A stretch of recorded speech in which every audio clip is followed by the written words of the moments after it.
الحمد لله رب العالمين والعاقبة للمتقين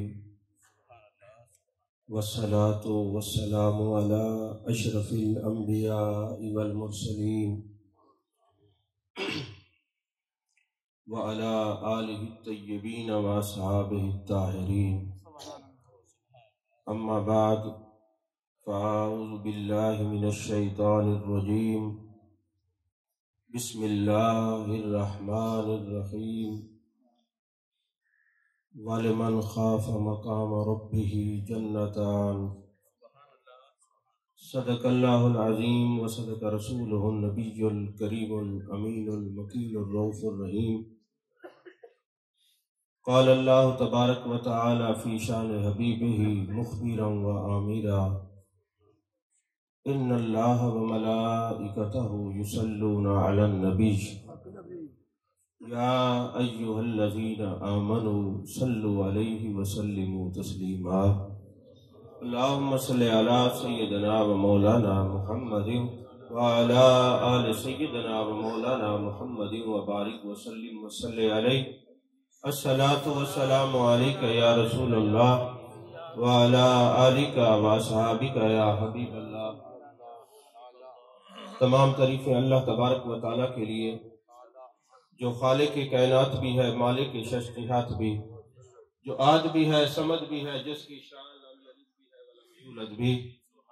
لا تعداد ہدیہ درود و سلام بارد سید الانام، شفیع رحمت، والی امت، شاہ خوباں، جان جانا، شہنشاہ حسینہ، سید سروراں، سیاہ لامکاں، تتیمہ دوراں، سرخیل زہرہ جمالا، رازدان ماوہا، شاہد ماتغا، صاحب علم نشرہ، معصوم آمنہ، احمد مجتبہ، حضرت محمد مصطفیٰ صلی اللہ علیہ وآلہ وصحبہ وبارک وسلم کی دربار ناز میں اپنی عقیدتوں، ارادتوں، محبتوں کا خراج پیش کرنے کے بعد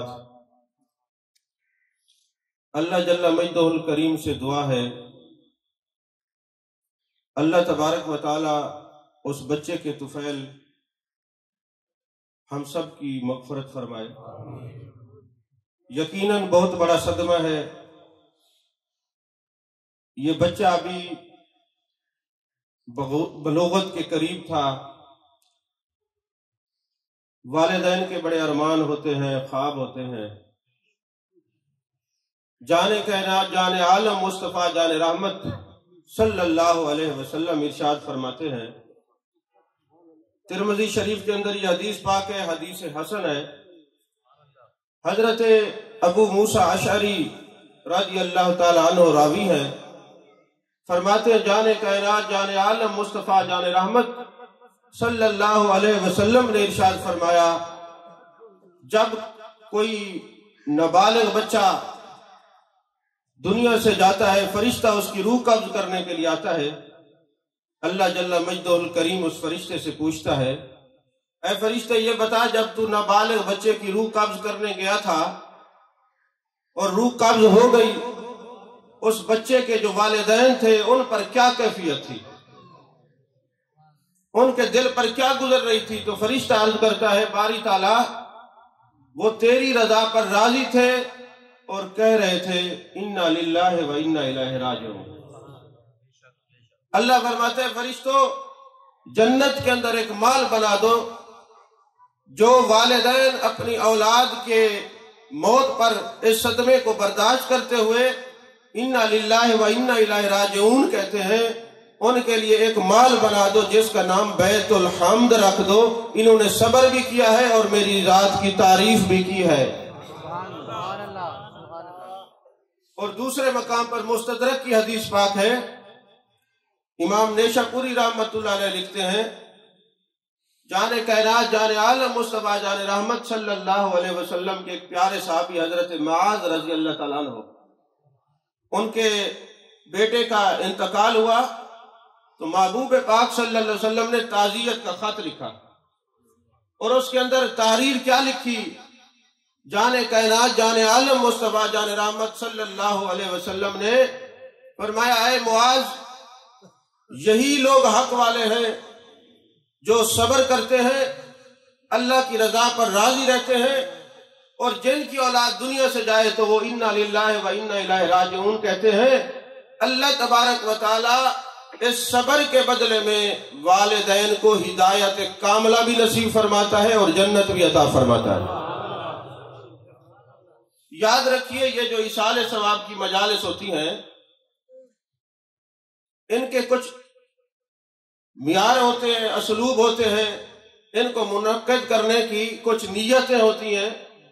سب سے پہلی نیت یہ ہوتی ہے کہ ہم اکٹھے ہو کر جو دنیا سے چلا گیا اس کو ایصال ثواب کریں، اور جو پسماندگان ہوتے ہیں ان کے ساتھ اظہار تعزیت کریں، اور تیسرا سبب کیا ہوتا ہے کہ اپنی موت کو بھی یاد رکھیں، کیونکہ امام غزالی رحمت اللہ علیہ لکھتے ہیں کہ جو بندہ دنیا سے چلا گیا وہ جاتے جاتے یہ پیغام دے گیا، لوگوں میں جا رہا ہوں، اب پیچھے تمہارا نمبر ہے۔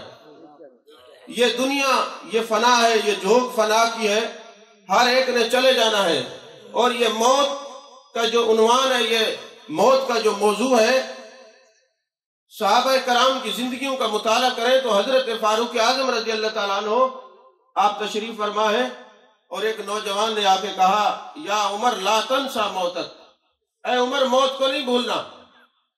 تو حضرت فاروق اعظم رضی اللہ تعالیٰ عنہ نے فرمایا کہ اب تو نے روز آنا ہے اور یہی جملہ دہرانا ہے، لا تنسا موتک۔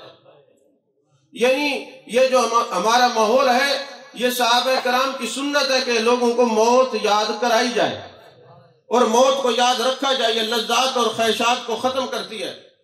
موت کی جو یاد ہے یہ اللہ کے قریب ہونے کا ایک سبب ہوتی ہے۔ لا تنسا موتک، اے عمر موت کو نہ بھولنا۔ اب اس نوجوان کی ڈیوٹی لگ گئی کہ تو نے روزانہ آ کے یہی کہنا ہے، یا عمر لا تنسا موتک۔ کافی عرصہ وہ آتا رہا، اور ایک وقت ایسا آیا کہ حضرت فاروق اعظم رضی اللہ تعالی عنہ نے منع فرمایا کہ نوجوان اب تیرے آنے کی ضرورت نہیں۔ اس نے عرض کی، حضور کیا بات ہے، میری زبان کے اندر وہ اثر نہیں رہا یا بندہ آپ نے تبدیل کر لیا؟ تو حضرت فاروق اعظم رضی اللہ تعالیٰ عنہ نے ارشاد فرمایا، اب کسی کو یہ کہہ کے آنے کی ضرورت نہیں، لا تنسا موتک یا عمر کہے، اب میری داڑھی کے اندر سفید بال آ گئے۔ اور ایک روایت کے اندر ہے، کنز المال کے اندر، کہ حضرت فاروق اعظم رضی اللہ تعالیٰ عنہ نے چاندی کی انگوٹھی کے اوپر یہی لکھوا دیا کہ اے عمر موت کو نہ بھولنا۔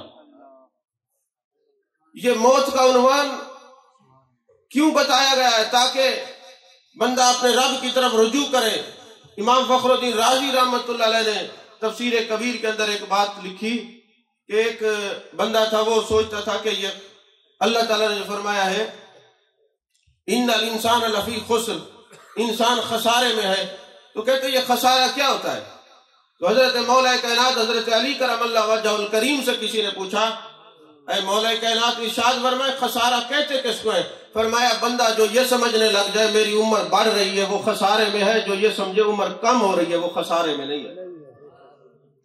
اور ایک شخص کہتے ہیں مجھے سمجھ میں نہیں آتی تھی خسارہ کیا ہے، مجھے ایک برف بیچنے والے نے یہ بتایا، یہ بھی تفسیر کبیر میں بات ہے، ایک برف بیچنے والے نے بتایا کہ خسارہ کیا ہوتا ہے۔ کہتے میں نے دیکھا ایک آدمی برف بیچ رہا ہے، برف کے بلاگ رکھے ہیں، اور کہتے ارحمو ارحمو من یذوب راس مالہ، لوگوں مجھ پر رحم کرو، مجھ سے یہ خرید لو، میرا جو راس و مال ہے، میرا جو منافع ہے وہ ختم ہو رہا ہے۔ کیونکہ مجھے اس دن سمجھ آیا خسارہ کیا ہے، کہ جس طرح یہ برف ختم ہو جائے گی، یہ پانی بن جائے گا، یہ بیچنے کے قابل نہیں رہے گی، جو یہ پانی ہوگی تو اس کو خریدے گا کوئی نہیں۔ کہا اسی طرح میری زندگی کی جو برف ہے وہ بھی پگھل رہی ہے، ایسا نہ ہو میں توبہ کیے بغیر دنیا سے چلا جاؤں اور خسارے میں رہ جاؤں۔ وقت ہے آج توبہ کر لے، اپنے رب کو راضی کر لے۔ عزیزان محترم، تفسیر روح البیان کے اندر علامہ اسماعیل حقی رحمت اللہ علیہ نے فرمایا کہ جب کسی کے بچے دنیا سے چلے جاتے ہیں اور والدین صبر کرتے ہیں، اللہ ان کو بغیر حساب کے جنت عطا فرماتا ہے۔ بہرحال جو غم اور دکھ کی کیفیات ہوتی ہیں جس دل پہ گزرتی ہیں وہی محسوس کیا کرتے ہیں۔ آئزہ و اقربا کے آنے سے غم ہلکان تو ہو جاتے ہیں مگر غم اپنی جگہ نہیں چھوڑتے، وہ برقرار تو ویسے ہی رہتے ہیں۔ اللہ جل مجدہ الکریم کی بارگاہ میں دعا ہے اللہ تبارک و تعالیٰ اس بچے کے والد کو صبر جمیل عطا فرمائے، جو آئزہ و اقربا ہے سب کو صبر جمیل عطا فرمائے۔ تو عزیزان محترم یہ یاد رکھیے، جو شخص اللہ تبارک و تعالیٰ کی رضا پر راضی رہتا ہے اللہ تبارک و تعالیٰ ہمیشہ اس کے لیے اپنی رحمتوں کے دروازے کھول دیتا ہے اور اللہ کا قرب اس کو نصیب ہوتا ہے۔ جان کائنات، جان عالم مصطفیٰ، جان رحمت صلی اللہ علیہ وسلم ارشاد فرماتے ہیں صبر ایک ایسی کیفیت ہے جو انسان کے روح کو نکھار دیتی ہے، روح کے اندر حسن پیدا کر دیتی ہے۔ آپ حضرات دیکھتے ہیں نا کہ جب کوئی بندہ ورزش کرتا رہے تو اس کا جسم خوبصورت رہتا ہے، تو میرے آقا کریم صلی اللہ علیہ وسلم نے مثال دی، تفسیر کبیر کے اندر یہ بات موجود ہے۔ میرے آقا کریم صلی اللہ علیہ وسلم نے ارشاد فرمایا جب کوئی غم کے پہاڑ آتے ہیں، مصائب آتے ہیں، آلام آتے ہیں اور رنجشیں آتی ہیں، آزمائشیں آتی ہیں، جو شخص صبر کرتا ہے اللہ اس کی روح کو حسین بنا دیتا ہے، اور جس کی روح حسین ہو جاتی ہے وہ اللہ کا قرب حاصل کرتا ہے۔ روح جتنا طاقتور ہوگی اتنا اس کو اللہ کا قرب نصیب ہوتا ہے۔ عزیزان محترم یاد رکھیں صبر کرنے والوں کا مقام کیا ہے۔ کتاب و سکات ابن حبان نے ایک بڑی خوبصورت بات لکھی، فرماتے ایک شخص تھا جس کا نام عبداللہ جہادی ہے، وہ مختلف جگہوں پہ جاتا جہاد کرنے کے لیے، لڑائیوں میں جاتا۔ ایک دن وہ ایک شخص ایک جگہ پہ گیا تو دیکھا ایک خیمہ لگا ہوا ہے اور اللہ کے ذکر کی آواز آ رہی ہے، قرآن مجید کی تلاوت کی آواز آ رہی ہے۔ وہ خیمے کے پاس کھڑا ہو گیا اور کہنے لگا دریائے کے کنارے کون شخص ہے جو خیمے کے اندر ذکر کر رہا ہے؟ تو اندر جا کے دیکھتا ہے جو شخص ذکر کر رہا تھا اس کے دونوں ہاتھ کٹے ہوئے تھے، دونوں پاؤں کٹے ہوئے تھے اور جسم کے اوپر خارش تھی، مکھیاں بیٹھی ہوئی تھی، صرف زبان سلامت تھی، وہ اللہ کا ذکر کر رہا تھا۔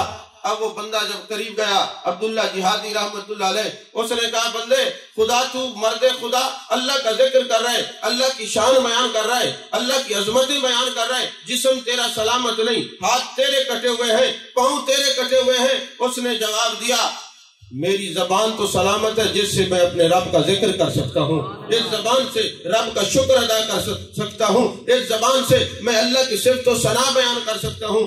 میں نے کہا مجھے بڑا ترس آیا کہ یار اس کی کوئی مدد کریں، یہ راضی ہو جائے۔ میں نے کہا بتائیں کوئی میں آپ کی کوئی خدمت کر سکتا ہوں؟ اس نے کہا جناب اگر خدمت کا پوچھا ہی ہے تو پھر اس طرح کریں، میرا 9 سال کا بچہ تھا، آج 3 دن ہو گئے وہ گھر سے باہر گیا، وہ لکڑیاں اکٹھی کرتا، ہم بیچتے اور گزارا کرتے، ہمارے گھر کا خرچ چلتا ہے، آج 3 دن ہو گئے وہ بچہ واپس نہیں آیا، اگر تو نے مجھ سے یہ خدمت پوچھی ہے تو جاؤ میرے بچے کو تلاش کر کے آؤ۔ تو حضرت عبداللہ جہادی رحمت اللہ علیہ جب تلاش کرنے کے لیے جاتے ہیں تو کیا دیکھتے ہیں، ایک جگہ پر کیونکہ زمین نیچے تھی دریا کے کنارے پہ تھے تو دیکھتے ہیں کہ ایک لکڑی کا گٹھڑا پڑا ہوا ہے اور وہ بچہ 9 سال کا، اس کے اوپر ایک مٹی کا تودا گرا ہے اور اس کا انتقال ہو گیا، اس کا جنازہ پڑا ہوا ہے، اس کا جسم پڑا ہوا ہے۔ عبداللہ جہادی کہتے ہیں میری چیخ نکل گئی، میں نے کہا پہلے اس کے ہاتھ سلامت نہیں، پاؤں سلامت نہیں، جسم پہ مکھیاں ہیں، لیکن یہ بندہ یہ مرد خدا اللہ کا ذکر کر رہا ہے، اس کی صفت و ثنا بیان کر رہا ہے، جب میں جا کے اس کو اس کے بیٹے کا بتاؤں گا اس کے دل پہ کیا گزرے گی، ہو سکتا ہے اس کا دل پھٹ جائے، یہ عجیب کیفیت کے اندر مبتلا ہو جائے۔ اب میں اس بچے کے لاش کو اٹھا کر لے گیا اور جا کے اس میں نے خیمے کے اندر رکھا اور ساتھ ہی میں نے کہا یار یہ بتاؤ اگر کوئی بندہ تمہیں کوئی امانت دے اور بعد میں کہے میری امانت واپس کرو تو کیا کرے گا؟ اس نے کہا ظاہر سی بات ہے جو صحیح امین ہوتا ہے وہ امانت کے ساتھ وفاداری کرتا ہے، وقت پہ واپس کر دیتا ہے، لہذا میں بھی دے دوں گا۔ میں نے مختلف مثالیں دی، میں نے صبر کی تلقین کی، میں نے اللہ سے راضی رہنے کی تلقین کی۔ اس نے کہا اے مرد خدا مجھے تلقین نہ کر، مجھے اصل بات بتا، وجہ کیا ہے، تو کہنا کیا چاہتا ہے، مجھے وہ بات تو بتا۔ جب میں نے کہا کہ تیرا بیٹا اسی طرح مٹی کے تودے کے نیچے آیا ہے، شہید ہو گیا ہے، میں اس کا جنازہ لایا ہوں، تو اس نے کہا میرے مالک میں تجھ سے راضی ہوں، انا للہ و انا الیہ راجعون کہا اور کہنے لگا میرے مالک میں تجھ سے راضی ہوں، تو جس حال میں مجھے رکھے میں تیرے اوپر راضی ہوں، اے میرے رب میں تجھ سے راضی ہوں۔ اب وہ یہ کہتا کہتا دنیا سے چلا گیا، اس کا وصال ہو گیا۔ جیسے اس کا وصال ہوا اب میں نے کہا میں اکیلا ہوں اور ساتھ تجہیز و تکفین کے انتظام کے لیے بندے موجود نہیں تو میں لوگوں کو کہاں سے لاؤں گا؟ اس پریشانی کے عالم میں کھڑا تھا، میں نے دیکھا لوگ قطار در قطار آ رہے ہیں، اور وہ جو بندہ دنیا سے چلا گیا جس کے ہاتھ کٹے ہوئے تھے، جسم سلامت نہیں تھا، وہ حضرت ابو قلابہ، یہ حدیث کے جو لوگ ہیں نا طلباء جانتے ہیں یہ حضرت ابو قلابہ کون ہے رحمت اللہ علیہ۔ یہ بہت بڑے محدث ہیں، ایک وقت ہے انہوں نے ایک نہیں دو نہیں ہزارہا لوگوں کو میرے آقا کریم صلی اللہ علیہ وسلم کی حدیث مبارکہ پڑھائی ہے۔ استاد تھے، شیخ الحدیث تھے، حافظ الحدیث تھے، 1 لاکھ سے زیادہ حدیثیں زبانی جاتی سند اور متن کے ساتھ۔ ان کو کہتے ہیں میں نے دیکھا لوگ جوک در جوک آ رہے ہیں، پھر ایک نہیں دو نہیں ہزاروں کی تعداد میں آتے ہیں، اور آ کے کوئی ان کے کٹے ہوئے ہاتھوں کو چومتا ہے، کوئی قدموں کو چومتا ہے۔ میں نے کہا لوگوں تمہیں کیسے پتا چلا یہ دنیا سے چلا گیا؟ لوگوں نے کہا عبداللہ شاید تو جانتا نہیں، یہ اتنے بڑے شیخ الحدیث ہیں، ساری زندگی صبر اور شکر کرتے رہے ہیں، آج جب ان کا وصال ہوا ہے تو آج کتنے اولیاء کو جانے کائنات صلی اللہ علیہ وسلم کی زیارت نصیب ہوئی۔ فرمایا صبر اور شکر کرنے والا بندہ دنیا سے جا رہا ہے، آج جو بھی اس کے جنازے میں شریک ہوگا اللہ اس کی بغیر حساب مغفرت فرما دے گا۔ عزیزان محترم، جب بندہ اپنے رب کے ساتھ تعلق بناتا ہے پھر اس کی کیفیات و شتیحات بدل جاتی ہے، اور جب کوئی بندہ اپنے محبوب پاک صلی اللہ علیہ وسلم کی ذات میں فنا ہو جاتا ہے، جیسے حضرت صاحب آخری لمحات میں آیا، ان کی تقریر بھی ڈسٹرب ہوئی تو آپ تصوف کا ایک نقطہ بیان کر رہے تھے حضرت سیدنا صدیق اکبر رضی اللہ تعالیٰ عنہ کے بارے میں۔ حضرت سید محمود بغدادی آلوسی رحمت اللہ علیہ نے ایک بڑی خوبصورت بات لکھی، میں حضرت کی بات کو تھوڑا سا آگے بڑھا کے عرض کر رہا ہوں کیونکہ یہ مہینہ بھی حضرت سیدنا صدیق اکبر رضی اللہ تعالیٰ عنہ کے وصال با کمال کا ہے، اور ہر بندہ اپنی اپنی وصال کے مطابق ذکر کرتا ہے اور کرنا بھی چاہیے، کیونکہ جن کی طبیعت میں صحابہ کی محبت نہیں اور جن کی تربیت میں آل بیت کی محبت نہیں وہ بندہ ہی بیکار ہے۔ عزیزان محترم یاد رکھیے، سید محمود بغدادی آلوسی رحمت اللہ علیہ نے یا ایھا الذین آمنوا اتقوا اللہ وکونوا مع الصادقین کی تفسیر میں ایک بات لکھی، فرمایا کہ یہ جو معیت ہے نا، یہ معیت کہتے کس کو ہے؟ انہوں نے ایک زبردست مثال دی، فرماتے جب کوئی لوہا آگ کی معیت میں جاتا ہے، اگر آپ توجہ سے میری طرف دیکھیں گے ادھر ادھر دیکھیں گے تو پھر بات سمجھ نہیں آئے گی۔ یہ تصوف کا ٹاپک ایسا ہے، یہ سمجھ تب آتا ہے کہ جب آپ کا دل اور نگاہ ایک طرف جمی ہوئی ہو، اب ادھر ادھر دیکھیں گے تو پھر نہیں سمجھ آئے گی۔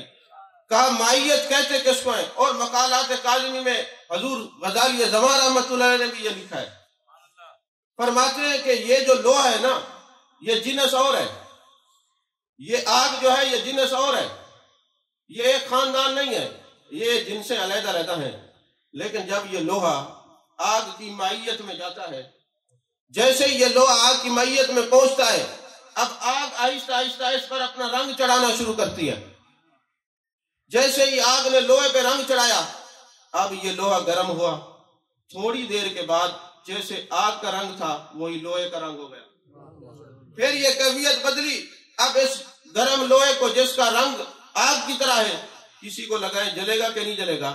اس کا کام جلانا تو نہیں تھا، اس کی تو جنس اور تھی، لیکن یہ لوہا معیت آگ میں گیا، اس پہ ایسا رنگ چڑھا، اب ہے لوہا، جنس بدلی نہیں ہوئی مگر کام وہی کر رہا ہے جو آگ کا ہے۔ کہا جب کسی کو معیت نصیب ہوتی ہے وہ فنا فی شیخ فنا فی رسول فنا فی اللہ کی منازل طے کرتا ہے، جنس بدلی نہیں ہوتی، رہتا بندہ ہی ہے،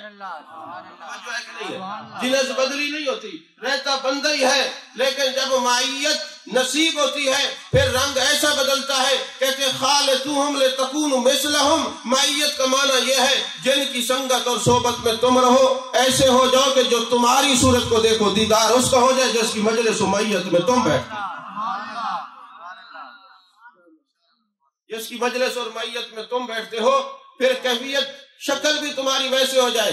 اب یاد رکھیں کہ باقی باللہ ایک رات توجہ دے کے اپنے سامنے بٹھائیں، ہم شکل کر دیتے ہیں. قربان جائیے صدیق اکبر رضی اللہ تعالیٰ عنہ آپ کی عظمتوں پہ غار کے اندر 3 دن تو رخ مصطفیٰ کی زیارت کرتا رہا, کوئی اور نہیں تھا. والضحیٰ کے چہرے والے محبوب کی نظریں, واللیل کی زلفوں والے محبوب کی نظریں, ما زاغ البصر وما طغیٰ کے کاجل والے آنکھوں والے محبوب کی نظریں, علم نشرح کے سینے والے محبوب کی نظریں, ید اللہ کے ہاتھوں والے محبوب کی نظریں, طٰہٰ کے تاج والے محبوب کی نظریں, یاسین کے سیرے والے محبوب کی نظریں تیرے رخ پہ پڑتی تھی. اے صدیق تیری نظریں رخ مصطفیٰ پہ پڑتی تھی. اور پھر خالصوہم لتکونوا مثلہم کا وہ منظر, وہ صدیق اکبر رضی اللہ تعالیٰ عنہ جب باہر نکلے, جیسے حضرت فرما رہے تھے مدینے پہنچے تو پتہ ہی نہیں لگتا تھا آقا کون ہے اور یہ غلام کون ہے. اور اگرچہ طبقات کے ساتھ اور تاریخ تبری والوں نے لکھا وہ جی انہوں نے اس لیے کہا تھا کہ دھوپ تھی, مگر امام مقدسی نے کہا خدا کی قسم دھوپ نہیں تھی. وجہ کیا تھی؟ محبوب کا یہ معجزہ ہے, آپ دھوپ میں چلے جاتے تو بدلی برسنا شروع ہو جاتی تھی. محبوب کو اس چادر کے لیے وہ ضرورت نہیں تھی, بدلی چھا کر جاتی تھی. یہ محبوب کا معجزہ ہے. صدیق اکبر نے کہا لوگوں جب یہ مثلیت کا اور مائیت کا رنگ چڑھتا ہے, جب مائیت کا رنگ چڑھتا ہے پھر جس کی مجلس میں وہی نظر آتا ہے. اب دیکھیں نا میرے آقا رحمٰن امیرت و جمال اللہ, میں اس کے جمال کا آئینہ ہوں. اور کبھی تصوف کی مجلس ہوتی میں بتاتا کہ شیشے میں کوئی اور نہیں ہوتا, جو باہر ہوتا ہے وہی اندر ہوتا ہے, جو اندر ہوتا ہے وہی باہر ہوتا ہے. آپ کبھی شیشے کے اندر کھڑے ہو نا تو آپ سے کوئی پوچھے کیا کر رہے ہیں, آپ کہتے ہیں شیشہ دیکھ رہا ہوں, حالانکہ دیکھ تو آپ خود کو رہے ہیں. بات کرتے ہیں ہم شیشے کو دیکھ رہے ہیں, یہ آئینہ بتا دیتا ہے. تو محبوب پاک صلی اللہ علیہ وسلم کو جب لوگوں نے دیکھا کہ یار ان میں محبوب کون ہے, صدیق کون ہے, آقا کون ہے, غلام کون ہے, اب وہ رازدار نبوت تھے, وہ جانتے تھے کہ لوگ پریشان نہ ہوں, اپنی دستار کا سایہ کر کے بتاتے لوگوں دیکھ لو یہ آقا ہے یہ غلام. اور یہ فنائیت کا یہ مقام دیکھیے, حضرت سیدنا صدیق اکبر رضی اللہ تعالیٰ عنہ زارو قطار رو رہے ہیں. اب ہم روتے ہیں نا, کوئی پیسے کم ہو جائے, کوئی نقصان ہو جائے, کوئی مسئلہ ہو جائے تو ہم روتے ہیں, لیکن صدیق کا رونا دیکھیے وہ کس بات پہ رو رہے ہیں رضی اللہ تعالیٰ عنہ. لوگ گھر والوں نے پوچھا ہے صدیق کس وجہ سے رو رہے ہیں, فرمایا بات یہ ہے میرا دل کرتا ہے سب کچھ یار پہ لٹا دوں, اپنے پاس کچھ نہ رکھوں, سب کچھ یار پہ لٹا دوں. لیکن جب کوئی بندہ کسی کے پاس کوئی چیز پیش کرتا ہے, دینے والے کا ہاتھ اوپر ہوتا ہے, لینے والے کا نیچے ہوتا ہے. میرا عشق اجازت نہیں دیتا میں محبوب کو اس حال میں کوئی چیز پیش کروں, بلکہ میں اس لیے رو رہا ہوں میرے مالک میرے محبوب پاک صلی اللہ علیہ وسلم کی بارگاہ میں ان کے دل میں یہ بات ڈال دے کہ صدیق کے مال کو اپنا مال سمجھ کے خرچ کرے, مجھے ہاتھ سے دینا نہ پڑے, بلکہ صدیق کا مال نہ ہو بلکہ مصطفیٰ کریم صلی اللہ علیہ وسلم کا مال. اور یہ جو تصوف کی کیفیات اور منازل طے ہوتی ہے نا, اپنے شیخ کے چہرے کو دیکھنے سے ملتی ہیں.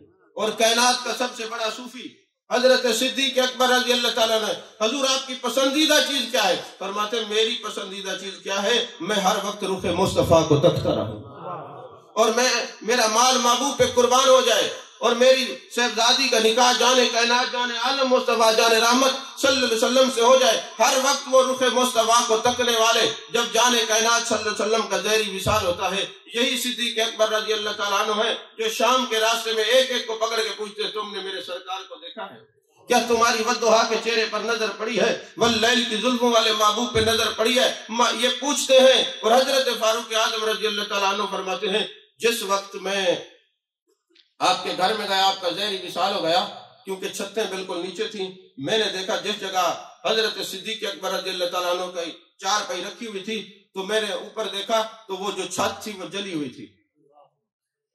اب تو یہ جو جلنے کے نشانات تو تب آتے ہیں کوئی دیا نیچے رکھا ہو یا کوئی ایسی چیز ہو. تو میں نے پوچھا ہے صدیق اکبر رضی اللہ تعالیٰ عنہ کے گھر والوں یہ بتاؤ یہ چھت کے اوپر کسی چیز, یہ جلنے کے اثرات کیا ہیں, یہ چھت کیوں جلی ہوئی ہے؟ انہوں نے جو جواب دیا وہ عاشقوں کے دل کو ہلا کے رکھ دیتا ہے.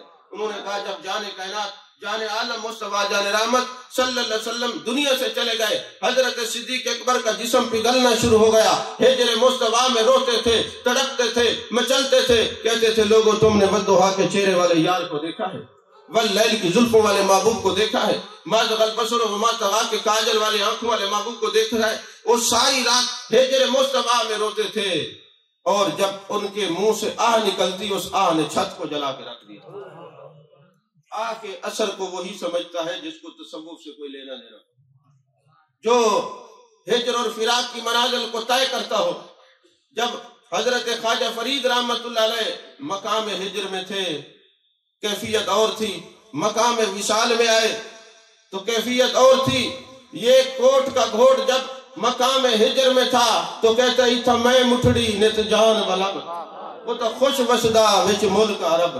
اور جب یہ مقام وصال پہ گئے ہر وقت جمال جہاں رکھ جلووں میں گم رہے تو پھر کہتے خلقت کو جیندی گول ہے ہر دم فرید دے کول ہے. تو جب یہ بندہ مائیت کے مقام کو طے کرتا ہے، مائیت کے قرب کو پاتا ہے تو پھر فناف شیخ اور فناف رسول کی منزلیں طے کرتا ہے.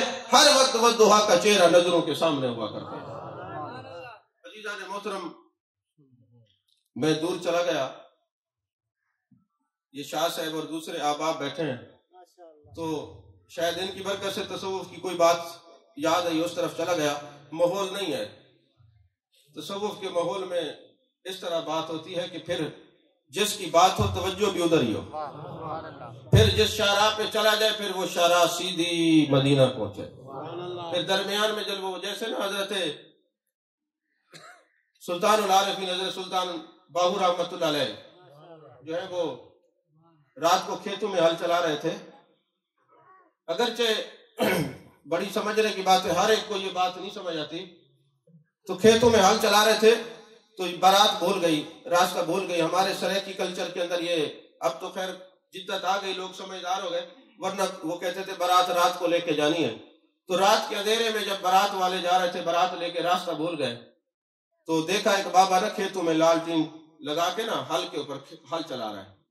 ہتھ کار ول دل یار ول، جو دم غافل سودم کافر کا جو ہے نا سبق دینے والا وہ بابا جن کے بارے میں اللہ نے قرآن میں فرمایا ان رحمت اللہ قریب من المحسنین، بے شک رحمت محسنین کے قریب ہے. اور محسن کون ہے؟ ان تعبد اللہ کانک تراہ فإن لم تکن تراہ فإنہ یراک، اس کی عبادت ایسے کرو جیسے گویا جمال جہاں رہ کے جلووں کو تک رہے ہو، یا کم از کم وہ تمہیں دیکھ رہا ہے.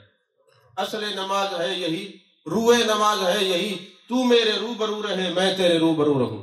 یعنی وہ نماز کی اصل تک جو پہنچنے والا وہ بابا مقام احسان پر فائدہ ہے. بندے جا کے پوچھتے بابا احمد پور جانا ہے، کہتے میرے پیچھے پیچھے آؤ. نہ جانے کیا قدموں کے اندر وہ حیتیں، وہ جہتیں، وہ کیفیتیں وہ بدل گئیں. حضرت سلطان بہو نے کہا میرے پیچھے آؤ. برات کی نظر پڑی تو گنبد خضرا نظر آیا. جب گنبد خضرا نظر آیا بابا ہم نے احمد پور سیال جانا تھا. کہتے ہم جس احمد پور کو جانتے جو بھی ملتا اس کا ہاتھ پکڑ کے وہیں لے جاتے ہیں. اب جس احمد پور سے تعلق ہوتی ہے اس کی نظریں وہیں ہوتی ہیں، ان کے معاملات وہیں ہوتے ہیں. اور حضرت شاہ سلیمان توسوی رحمت اللہ علیہ مقام احسان پر فیض ہے. کھیت میں لوگ آتے ہیں، کوئی رات کو چور گھاس کاٹ کے لے جاتے ہیں تو ایک دن آپ نے فرمایا تم چوکیدارہ نہیں کرتے اپنے خادموں کو، آج ہم بیٹھیں گے. بیٹھ گئے. اب وہاں پہ بیٹھے رہے، رات کو جب چور آئے نا آپ نے پکڑ لیا، پوچھا تیرا نام کیا ہے؟ اس نے کہا میرا نام محمد ہے. کہتے محمد ہے، چھوڑ دیا؟ کہتے سب کچھ یہ کاٹ کے لے جا تیرا ہے، ہم تو اس نام پہ سب کچھ قربان کرنے کے لیے تیار رہتے ہیں، اس نام پہ سب کچھ قربان کرنے کے لیے تیار رہتے ہیں. عزیزان محترم، آخری بات اور گفتگو ختم. صبر کے حوالے سے روض الریاحین کے اندر ایک خوبصورت بات لکھی ہے. باتیں ساری خوبصورت ہوتی ہیں. یہ مولانا روم کہتے ہیں یہ کام جو ہے سیپ کی مانند اس لیے ہوتے ہیں کہ الفاظ کچھ نہیں ہوتے بلکہ یہ جو سیپ ہے. روض الریاحین کے اندر نا حضرت امام یافعی رحمت اللہ علیہ نے بڑی خوبصورت بات لکھی. فرماتے ہیں کہ ابو نصر سراج، یہ جو ابو نصر سراج ہے نا، آپ کتاب اٹھائے نا امام زابی کی یا امام بغوی کی یا امام مقدسی نے، انہوں نے ابو نصر سراج کے بارے میں لکھا ہے کہ یہ شیخ الحدیث تھے اور بہت بڑے محدث تھے. اور ابن حبان نے کتاب الثقات کے اندر بھی ان کا سکہ جو ہے وہ ذکر کیا ہے. تو یہ ابو نصر سراج رحمت اللہ علیہ بیت اللہ شریف حج کرنے کے لیے گئے. جیسے حج کرنے کے لیے گئے تو دیکھتے ہیں کہ ایک عورت ہے وہ کعبے کے اندر طواف کر رہی ہے اور اس کے سر کے اوپر انوار و تجلیات کی بارش برس رہی ہے. اب یہ نور کی بارش بھی تو اس کو نظر آئے گی جس کی آنکھ میں نور ہوگا. اب یہ نور نہ ہو تو رنگ بھی نظر نہیں آتے کہ نیلا پیلا رنگ ہوتا ہے، پھر تو انکار ہی کرتے ہیں. تو پتہ چلا اس ظاہری نور کو دیکھنے کے لیے آنکھ کا نور ہونا ضروری ہے، اور والضحیٰ کے چہرے کے نور کو دیکھنے کے لیے دل کا نور ہونا ضروری ہے۔ تو جب دل نور علی نور ہوتا ہے پھر کیفیات بدلتی ہیں۔ تو وہ فرماتے میں نے دیکھا ایک بی بی ہے، سر کے اوپر انوار و تجلیات کی بارش ہو رہی ہے۔ اب میں نے سوچا یہ طواف مکمل کر لے، میں اس سے پوچھتا ہوں بی بی یہ بتا تو صحیح یہ تجھے مقام کیسے ملا ہے؟ ابھی طواف مکمل ہوا، اس نے مقام ابراہیم کے قریب جا کے نوافل پڑھے۔ میں قریب گیا، سلام پھیر کے مجھے کہتی ابو نصر صاحب یہ نور کو دیکھ کے آیا ہے پوچھنے کے لیے۔ میں نے کہا تجھے میرا نام کس نے بتایا؟ تو کہنے لگے جس نے تجھے نور دکھایا ہے اس نے مجھے وہ نور دیا ہے کہ مہارے کے نور کو میں نام کو بھی جانتی ہوں۔ ابو نصر سراج تو کیا سوال کرنا چاہتا ہے کہ تیرے سر کے اوپر نور کیسا ہے؟ تو سن لے، اگر میں اپنے درد کی کہانی تمہیں بیان کروں تو تیرا جگر پگھل جائے گا، تیرا کلیجہ منہ کو آ جائے گا۔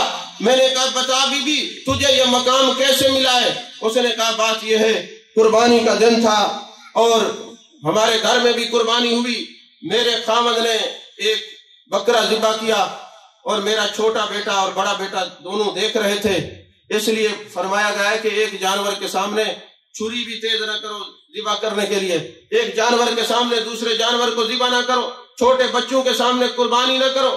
یہ ساری باتیں محبوب علیہ السلام نے اس بندے کی پیدائش سے لے کر قبر سے لے کر حشر سے لے کر مقام میزان سے لے کر پل سراج سے لے کر جنت تک کہیں اپنے امتی کو چھوڑا نہیں، ایسا لجپال میرا نبی ہے، سب کچھ بتایا ہے۔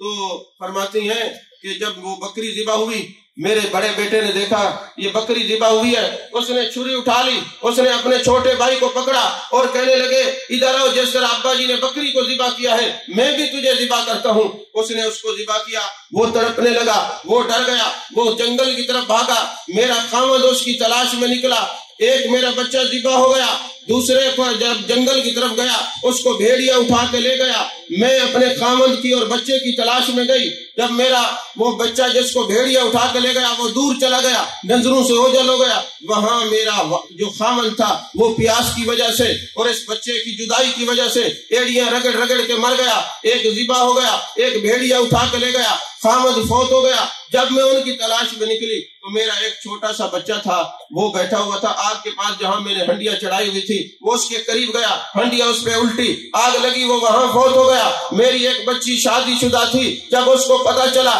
کہ میرے والد کا گھر ختم ہو گیا ہے، اس کی آگ نکلی، وہ وہاں پہ فوت ہو گئی۔ میں تنہا رہتی تھی اور ساری رات روتی تھی، آنسو بہاتی تھی۔ ایک دن مجھے جانے کائنات صلی اللہ علیہ وسلم کی زیارت نصیب ہو گئی، میرے آقا نے فرمایا میری امتیاں پڑھ والعصر ان الانسان لفی خسر الا الذین آمنوا وعملوا الصالحات وتواصوا بالحق وتواصوا بالصبر۔ مجھے میرے آقا نے صبر کی تلقین کی، فرمایا او میری امتیاں سن لے، دو راستے ہیں، ایک صبر کا راستہ ہے، ایک بے صبری کا راستہ ہے۔ اگر صبر کا راستہ اپنائے گی تو ان اللہ مع الصابرین، تمہیں صبر کی بدولت سے معیت خداوندی نصیب ہو جائے گی۔ اگر بے صبری کا راستہ اپنائے گی تو پھر ناشکری کے دروازے کھلیں گے، رب سے دور ہوگی۔ میں نے دل سے یہ فیصلہ کیا کائنات اجڑ جائے کچھ نہ رہے مگر میں نے صبر کا دامن نہیں چھوڑنا۔ جب سے میں نے صبر کو پکڑا ہے، یہ تو بیت اللہ میں دیکھ رہی ہے، میں گلیوں میں چلوں تب بھی میرے سر پہ انوار و تجلیات کی بارش برستی رہتی۔ عزیزان محترم، دعا ہے اللہ جل مجدہ الکریم پسماندگان کو صبر جمیل عطا فرمائے۔